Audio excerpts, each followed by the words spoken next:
کے ثابت کرنے کے لیے دلیل کے طور پر پیش کیا جاتا ہے۔ اس لیے اس وقت میں روم کو شکست دی اور ایسے شکست کہ کوئی آسان نہ تھے کہ دوبارہ یہ سب آ سکے۔ اس وقت قرآن حکیم میں یہ پیش ہوئی کہ بہت جلد جو شکست ہونا ہے وہ غالب آ گئے ہیں، اور جو اس وقت غالب آ گئے ہیں اور بہت بڑا پروگرام ہو رہے ہیں ان کا نام نشان ختم ہو جائے گا، وہ مغلوب ہو گئے۔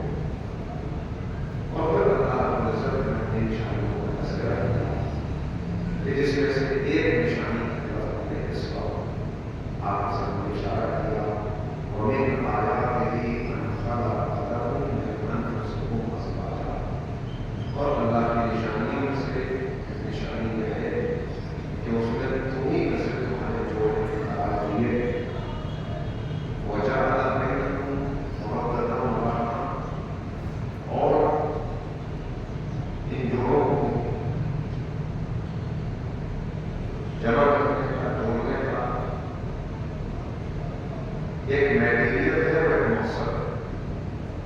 جہاں میں محبت کرنا ہے کہ زمین محبت اور رحمت کو دیا، اور کیوں یہ محبت کرتی ہے سکون لہتا آگے سکون کا مرکز حاصل ہو سکے، یعنی تمہارا گھر خاندان کا یہ ادارہ یہ تمہارے لیے سکون کا مرکز قرار پائے۔ ایک نفس آیات قومی تفکرون، اس میں غور و فکر کرنے والوں کے لیے بڑی نشانیاں ہیں۔ غور و فکر کرنے والوں کو بار بار دعوت دی گئی۔ اللہ رب العزت کی نشانیاں آفاق انفس میں بکھری ہوئی ہیں۔ ہر لمحے انسان غور کرے تو اسے کوئی نہ کوئی نشانی اللہ کی نظر آتی ہے۔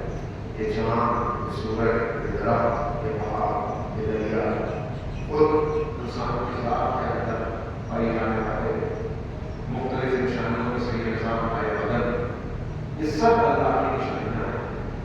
جتنا جتنا ان نشانیوں پہ غور و فکر کرتے چلے جاؤ گے اتنا معرفت میں اضافہ ہوتا چلا جائے گا۔ جتنا معرفت بڑھتی چلی جائے گی اتنا سجدوں کی قدر و قیمت بڑھتی چلی جائے گی۔ کیسا بات ہے؟